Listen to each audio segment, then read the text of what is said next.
Hallstatt. Tak kde jsme? Jsme v Hallstattu. Dormio hotel Obertraum. Náš hotel byl nádherný a nacházel se přímo u Hallstattského jezera. Bylo skvělé, že jsme si zde mohli udělat příjemnou zastávku cestou do Itálie. My jsme se do Hallstattu dostali lodí z protějšího břehu jezera, což nám umožnilo nejen pohodlný přesun, ale i krásnou projížďku po Hallstattském jezeře s nádhernými výhledy na okolní krajinu.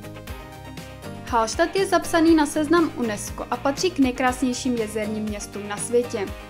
Ačkoliv má méně než 800 obyvatel, ročně sem míří 100 000 turistů. A není divu. Úzké uličky, domy nalepené na skále a tichá hladina jezera vytvářejí neopakovatelnou scenérii.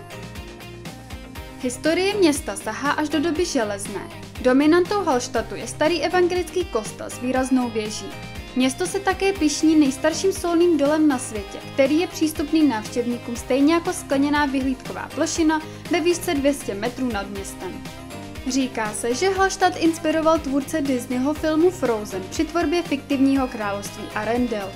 Když se na městečko podíváte, je to celkem uvěřitelné. Klidné jezero a pohádková architektura tomu odpovídají.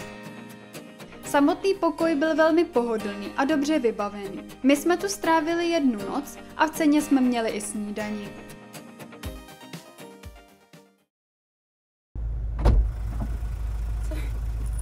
Kam jedem? Do Itálie.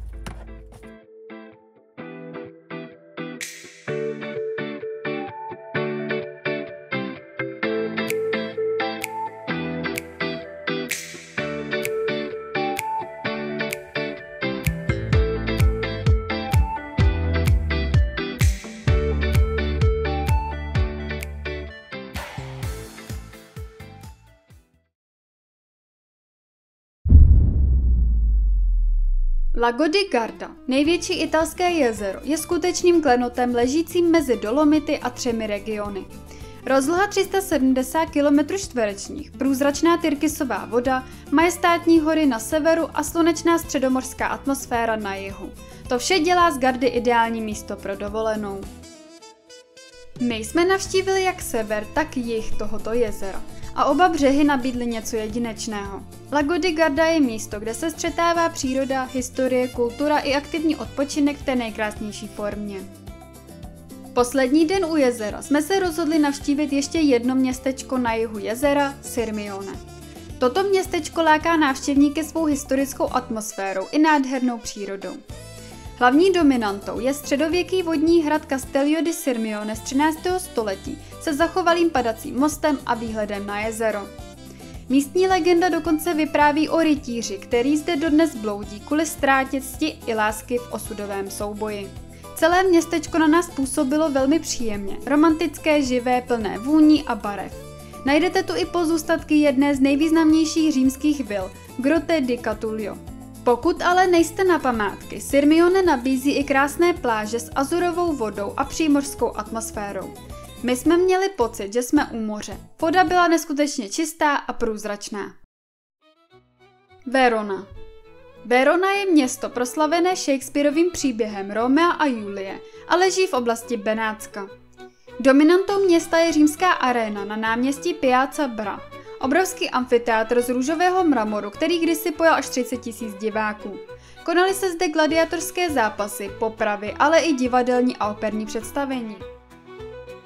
Hlavním magnetem pro návštěvníky a taky pro nás je Julien dům s pověstným balkónem na ulici Via Capelio. My jsme sem dorazili odpoledne a bylo tu tolik lidí, že jsme si sotva stihli vyfotit balkón a zase rychle odešli. Benátky.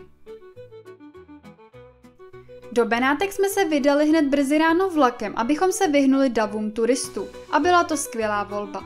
Město jsme si tak mohli vychutnat v klidu a bez tlačenic.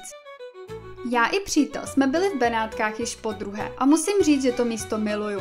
Má jedinečnou atmosféru, je to jako vstoupit do jiného světa. Úzké uličky, romantické kanály, historické paláce a nezaměnitelné gondoly vytvářejí kouzlo, které jinde jen tak nenajdete. Katolika. Naše poslední zastávka na pár dní bylo město Katolika, což je typické dovolenkové místo. Najdete tu plno obchůdků, promenády, ale také zaplněné pláže a bez rezervace lehátek nebo hotelového zajištění jste si prakticky neměli kam lehnout. Proto jsme hned po příjezdu začali hledat alternativu v okolí a narazili jsme na jednu pláž, která se nám natolik líbila, že jsme se tam vraceli téměř každý den. Pláž se nachází asi 15 minut jízdy autem od hotelu. Parkování je trochu komplikovanější. Auto musíte nechat v blízkém městečku, kde jsou 2 menší parkovací plochy. Odtud pak vede poměrně strmá cesta dolů k pláži. Cesta je sice zpevněná betonem, ale je točivá a prudká, takže si při sestupu a hlavně cestou zpět nahoru dáte docela do těla.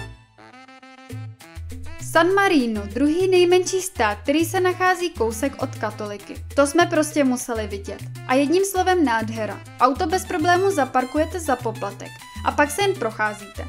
No a ty výhledy, ty jsou prostě úžasné. San Marino je sice jedním z nejmenších států světa, ale rozhodně nepatří mezi ty, na které byste rychle zapomněli. Tento malý kousek země, obklopený Itálií, je doslova historickým pokladem zasazeným do skalnaté hory Monte Titano. A co je na něm nejzajímavější? San Marino si říká nejstarší republika světa. Jeho kořeny sahají až do roku 301 našeho letopočtu, kdy ho podle legendy založil svatý Marín, uprchlý kameník z dalmatského ostrova Rab. Naše dovolená byla naprosto nádherná. Vyrazili jsme na úžasný road trip přes Rakousko a Itálii, během kterého jsme objevili krásná místa a myslím, že na tuto dovolenou jen tak nezapomeneme.